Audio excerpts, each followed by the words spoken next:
ሰላም ጤና ይስጥልኝ ውድ የ24/7 ዜና ተከታታዮቻችን፣ የሰዓቱን ዜና ይዤ ቀርቤያለሁ። እስከ ፍጻሜው አብራችሁን ቆዩ። የምንለቃቸው መረጃዎች እንዲደርሳችሁ ላይክ፣ ሼር እና ሰብስክራይብ ማድረጋችሁ እንዳትረሱ በማለት ወደ ዜናው አለፍ። የኢትዮጵያ የውጭ ጉዳይ ሚኒስትር በቅርቡ የሚካሄዱትን የአፍሪካ ህብረት 39ኛው የመሪዎች ጉባኤና 48ኛው መደበኛ የአስፈጻሚ ምክር ቤት ስብሰባዎችን በተመለከተ ትላንት መግለጫ ሰጥቷል። መግለጫውን የሰጡት የሚኒስቴር መስሪያ ቤቱ ቃል አቀባይ አምባሳደር ነቢያት ጌታቸው የካቲት 4 እና 5 ቀን 2018 ዓ.ም 48ኛው መደበኛ የአስፈጻሚ ምክር ቤት ወይም የውጭ ጉዳይ ሚኒስቴር ሚኒስትሮች ስብሰባ በአፍሪካ ህብረት ይካሄዳል ብለዋል። እንዲሁም የካቲት 7 እና 8 ደግሞ 39ኛው የመሪዎች ጉባኤ ይካሄዳል ሲሉ አሳውቀዋል። በተያያዘ ከዚህ ጉባኤ ጎን ለጎን የካቲት 6 2018 ዓ.ም የአፍሪካና ጣሊያን ጉባኤ በአዲስ አበባ እንደሚካሄድ ጠቁመዋል። የዘንድሮ የአፍሪካ ህብረት የመሪዎች ጉባኤ መሪ ሐሳብ ዘላቂ የውሃ አቅርቦትና ደህንነቱ የተጠበቀ የንጽህና አጠባበቅ ስርዓቶች ማረጋገጥ በአጀንዳ 2063 ግቦች ስኬታማነት የሚል መሆኑን ተናግረዋል።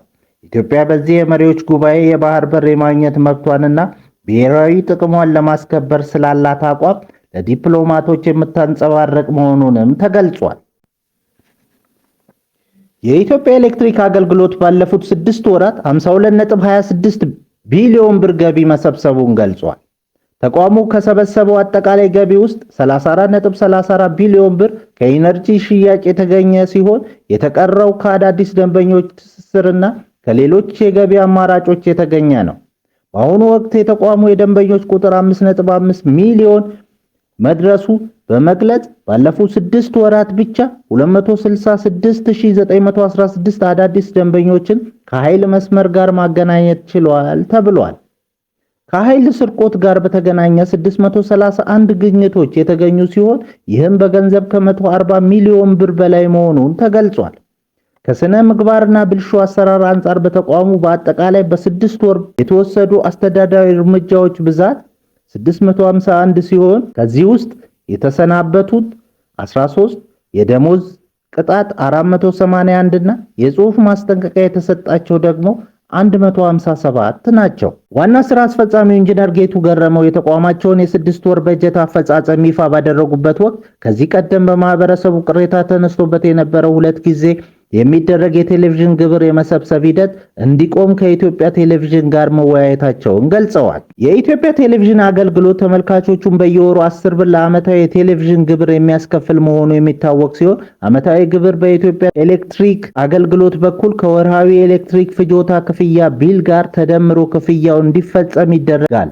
ይህ አሰራር በስራ ላይ ያለ የኢትዮጵያ ቴሌቪዥን አገልግሎት ጀምሮት የነበረውን በራሱ መንገድ ቤት ለቤት ግብር የመሰብሰብ ሂደት የተለያዩ ቅሬታዎች ሲቀርቡበት ነበር። ዋና ስራ አስፈጻሚ ኢንጂነር ጌቱ ገረመው ከዚህ ቀደም የ2017 በጀት ዓመት የተቋማቸውን የሥራ አፈጻጸምና የ2018 በጀት ዓመት እቅድ ባቀረቡበት ወቅት በጉዳዩ ዙሪያ ይህ አሰራር በስራ ላይ ያለ የኢትዮጵያ ቴሌቪዥን አገልግሎት በራሱ መንገድ ቤት ለቤት ግብር ለምን ይሰበስባል? አገልግሎቱ በራሱ መንገድ የሚሰበሰበው ግብር አቁሟል ወይ? የሚል ጥያቄ ቀርቦላቸው ነበር። ስራ አስፈጻሚው በሰጡት ምላሽ ጉዳዩ ተቀባይነት የሌለው መሆኑን በመግለጽ በራሳቸው መሰብሰቡን ካላቆሙ ደንበኞቻችንን ማስቀየም ስለማይኖርብን ውሉን ወደ ማቋረጥ እንሄዳለን ማለታቸው ይታወሳል። ይህ ጉዳይ ከምን ደረሰ በሚል በዛሬው ዕለት በድጋሚ ጥያቄው የቀረበላቸው ኢንጂነር ጌቱ በጉዳዩ ዙሪያ ከኢቢሲ ዋና ስራ አስፈጻሚ ጋር መወያየታቸውን ተናግረዋል።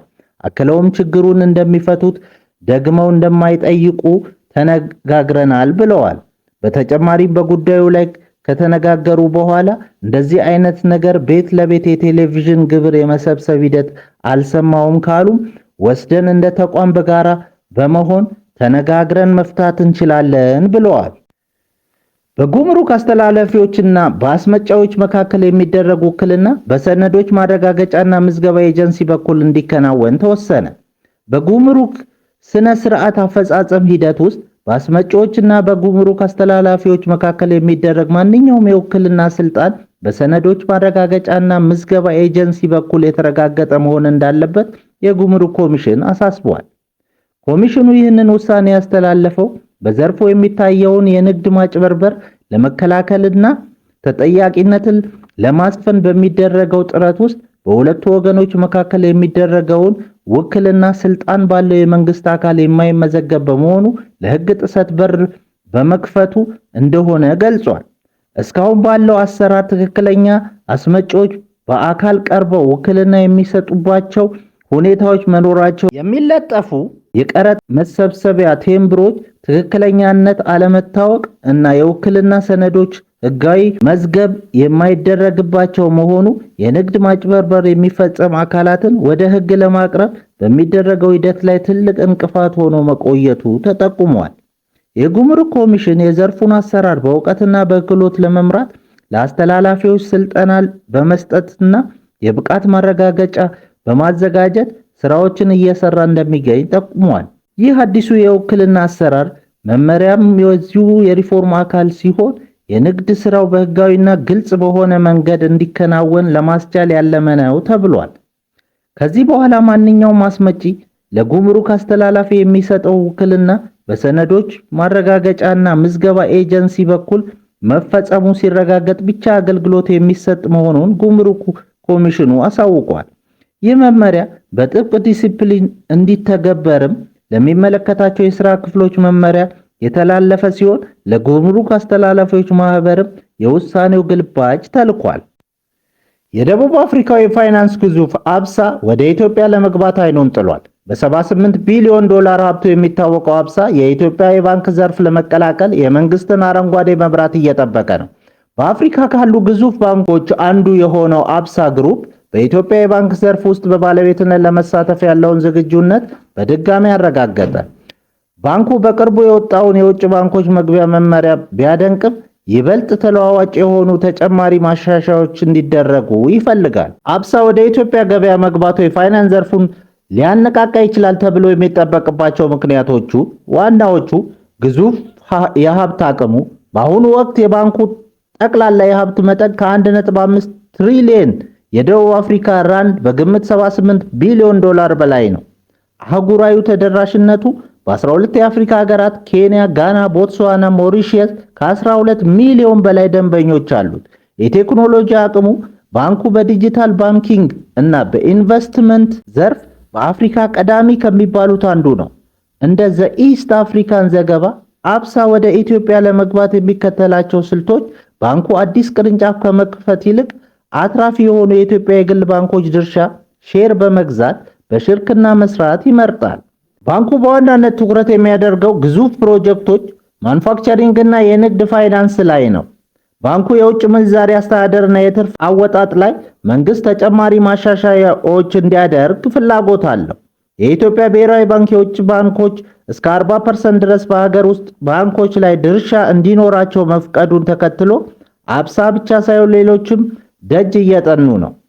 ኬሲቢ እና ኢኩቲ ባንክ ኬንያ አስቀድመው ቢሮ በመክፈት ዝግጅቶቻቸውን አጠናቀዋል። ስታንዳርድ ቻርተርድ እና ኢኤፍጂ ሄርምስ ገበያውን ለማጥናት ከፍተኛ ፍላጎት አሳይተዋል። ስታንዳርድ ባንክ የአብሳ ዋነኛ ተፎካካሪ ሲሆን እሱም ወደ ኢትዮጵያ ለመግባት እንቅስቃሴ ጀምሯል።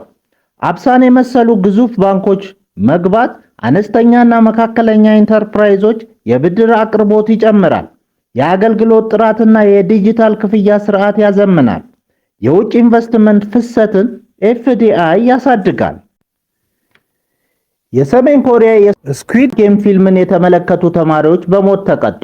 የዓለም አቀፍ የሰብአዊ መብት ተሟጋች ድርጅት አምነስቲ ኢንተርናሽናል ከሀገሪቱ የኮበለሉ ስደተኞችን ጠቅሶ ባወጣው አዲስ ሪፖርት በሰሜን ኮሪያ የደቡብ ኮሪያን ድራማዎች የተመለከቱ ተማሪዎች የሞት ቅጣት ተፈጽሞባቸዋል። ተማሪዎቹ ስኩዊድ ጌም የተሰኘውን ታዋቂ የደቡብ ኮሪያ ድራማ በድብቅ ሲመለከቱ ተገኝተዋል። ሰሜን ኮሪያ ማንኛውም አይነት የደቡብ ኮሪያ የኪነ ጥበብ ውጤቶች፣ ፊልም፣ ሙዚቃ እና መጽሐፍ በጽኑ ትከለክላለች። ይህንን ይዘት ይዞ መገኘት እስከ 10 ዓመት የሚደርስ የግዳጅ ሥራ ያስቀጣል። ይዘቱን ለሌሎች ማሰራጨት ደግሞ በሞት ያስቀጣል። ሪፖርቱ እንደሚያመለክተው መንግስት የውጭ ሀገር ባህል ርዕዮተ ዓለምን ወረራ ነው በሚል ወጣቶች ላይ የሚያደርገውን ቁጥጥር አጥብቋል። ይህ ድርጊት የመረጃ የመሰብሰብና የመግለጽ ነፃነት የሚገታ አሰቃቂ እርምጃ ነው ይላል የአምነስቲ ኢንተርናሽናል። ክቡራን አድማጮቻችን ለሰዓቱ ያልናቸውን ዜናዎች በዚህ እናበቃለን።